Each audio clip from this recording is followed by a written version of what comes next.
masih bersama kita tentunya dengan jargon kita Clean Today, Better Tomorrow. Di samping saya masih bersama kita yaitu Mr. Aliruddin, tentunya akan membahas tentang pengelolaan sampah. Sebelumnya kita akan sapa dulu Pak Aliruddin sebagai pakar dari pengelolaan sampah. Bagaimana kabarnya hari ini Pak Ali? Ya, alhamdulillah selalu baik dan sehat Pak Irfan. Dan bagaimana mungkin kabar dari Pak Irfan sendiri? Alhamdulillah saya juga dalam keadaan sehat. Ya, oke, untuk pengelolaan sampah ya, Pak Ali ya, kita sering menemukan banyak sekali sampah-sampah yang banyak di lingkungan kita lah. Apalagi sampah itu luar biasa dampaknya terhadap lingkungan kita ya. Apakah jenis-jenis sampah itu berbeda atau bagaimana Pak? Mungkin bisa dijelaskan terlebih dahulu jenis-jenis sampah itu seperti apa? Kemudian apakah harus dikelola oleh kita Pak? Baik Pak Irfan, tentunya sobat lingkungan semua, sampah-sampah yang ada di sekitar kita ataupun berada di lingkungan di mana kita berada itu sangat beragam tentunya sampah itu. Dan sampah yang sangat beragam ini akan dapat berdampak negatif apabila tidak dikelola dengan benar Pak Irfan. Ya. Nah, kemudian sampah yang beraneka ragam ini sebenarnya ini bisa dikategorikan atau dikelompokkan berdasarkan dua hal ya Pak Irfan ya. Oh, menjadi dua hal. Dua hal ya. Jadi berdasarkan dua, yang pertama bisa kita kelompokkan berdasarkan sumbernya, kemudian berdasarkan sifatnya yang keduanya. Nah, adapun untuk jenis sampah yang berdasarkan sumbernya ini bisa kita lihat ataupun sering kita temui ada sampah rumah tangga pertama, kemudian sampah industri, kemudian sampah pertanian, ataupun sampah-sampah dari media-media kesehatan gitu ya. Nah, untuk sampah-sampah seperti ini memang banyak sekali dan selain itu juga yang paling penting ini harus kita kelola dengan betul, karena kalau tidak dikelola dengan betul ini bisa berdampak bagi lingkungan. Nah, kemudian kalau jenis sampah berdasarkan sifatnya ini kita kenal sebagai sampah organik, anorganik, ataupun juga ada yang ketiga adalah sampah B3 ya, ataupun sampah berbahaya, serta sampah yang tidak berbahaya Pak Irfan. Jadi kurang lebih seperti itu. Nah, tadi disinggung sama Pak Ali bahwasanya sampah itu memang ada dari dua kategori, dari sumbernya dan sifatnya. Kenapa kok bisa berdampak terhadap lingkungan gitu ya Pak Ali? Apakah memang sampah itu dinilai sangat berbahaya atau bagaimana? Ya, karena sampah ini kan sebenarnya merupakan barang sisa gitu ya, ataupun sesuatu yang tidak dibutuhkan lagi. Nah, contoh seperti sampah rumah tangga, sisa makanan, ataupun sampah-sampah sisa aktivitas lainnya seperti plastik, botol bekas gitu ya. Nah, ini kan kalau dibiarkan menumpuk pasti akan menimbulkan hal-hal yang kurang baik gitu Pak. Contoh seperti sampah sisa makanan kita biarkan di rumah, otomatis ini akan berdampak negatif bagi lingkungan rumah gitu. Nah, dalam skala besar tentunya sampah-sampah tersebut akan berdampak bagi lingkungan sekitarnya juga. Nah, tadi kita ambil contoh ya Firman ya.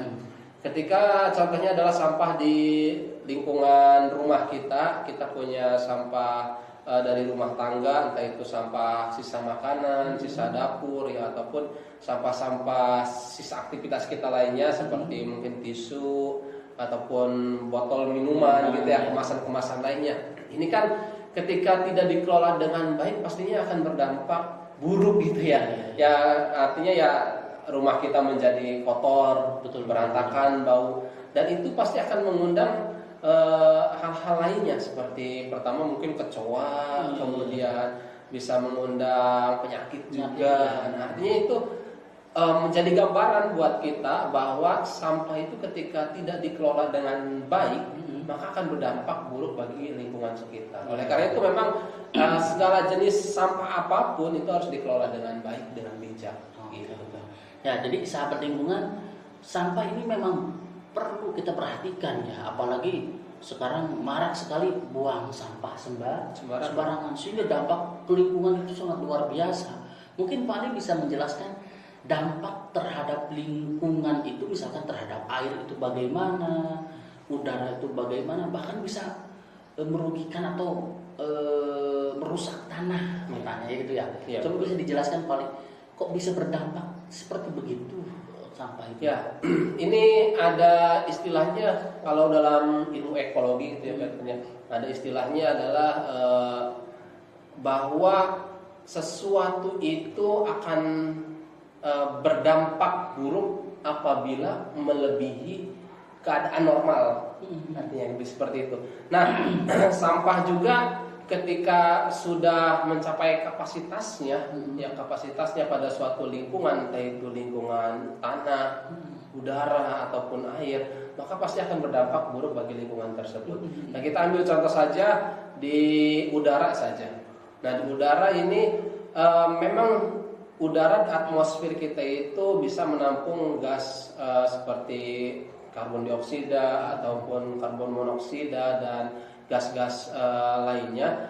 Nah, ini akan menyebabkan istilahnya efek rumah kaca seperti itu Pak Irfan. Nah, dan pada keadaan normal efek rumah kaca itu justru dibutuhkan oleh bumi kita agar agar menjaga bumi kita itu tetap hangat. Tetapi ketika gas-gas yang menyebabkan efek rumah kaca itu terlalu berlebihan, maka justru akan menimbulkan yang disebut pencemaran. Nah, pencemaran pada udara. Nah, sehingga ketika gas-gas tersebut terlalu banyak, maka akan menyebabkan peristiwa yang kita sebut dengan pemanasan global. Itu pada udara contohnya. Nah, begitupun pada tanah. Kita mungkin mengenal pertanian gitu ya Pak Irfan ya. Nah, ini terkadang para petani yang menggunakan pupuk gitu ya, pupuk kimia terutama, ini banyak menyangka ketika semakin banyak memberikan pupuk itu akan semakin subur. Padahal justru ketika terlalu banyak menggunakan pupuk, maka struktur dari tanah itu kandungannya akan berubah dan justru ini akan mencemari tanahnya tersebut gitu. Nah, sama juga dengan air gitu, dengan air.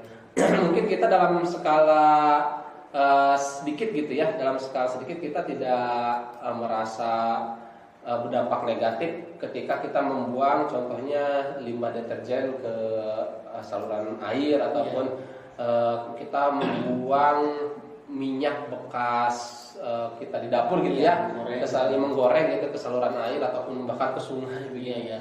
Ya kita tidak merasa seperti itu. Tapi padahal ketika kita membuang seperti itu ya langsung saja langsung buang ke air, itu lama-kelamaan akan bertumpuk dan akhirnya menyebabkan perairan tersebut akan tercemar. Nah, terlebih ini kalau dilakukan oleh berbagai macam ataupun lebih dari satu keluarga ataupun satu orang gitu. Nah, betul ya. Jadi dampak dari sampah itu sangat luar biasa ya. Bahkan udara yang kita hirup aja bisa tidak segar lagi Pak ya. Betul. Adanya rasa bau lah, kemudian kadang air juga kalau sudah terkena sampah itu rasanya itu berbeda gitu ya. Jadi memang sampah ini tidak bisa kita hilangkan sebenarnya teman. Karena sampah itu kan sisa dari aktivitas kehidupan kita sehari-hari ya. Tidak akan bisa kita hilangkan, tetapi harus kita kelola dengan baik sehingga tidak berdampak negatif bagi lingkungan. Begitu, Pak. Jadi sahabat lingkungan, sampah itu tidak bisa kita hilangkan dari kehidupan kita, gitu ya Pak. Betul. Yang terpenting bagaimana kita bisa bijak untuk mengelola sampah, gitu ya Pak. Memang benar dengan sesuai dengan jargon kita ya, yaitu clean today, better tomorrow. Jadi sahabat lingkungan dimanapun kalian berada, tetaplah bijak di dalam mengelola sampah supaya lingkungan kita tentunya aman, nyaman, tentunya bersih. Kita cukupkan pertemuan kali ini, tetap jaga lingkungan kita. Clean today, better tomorrow.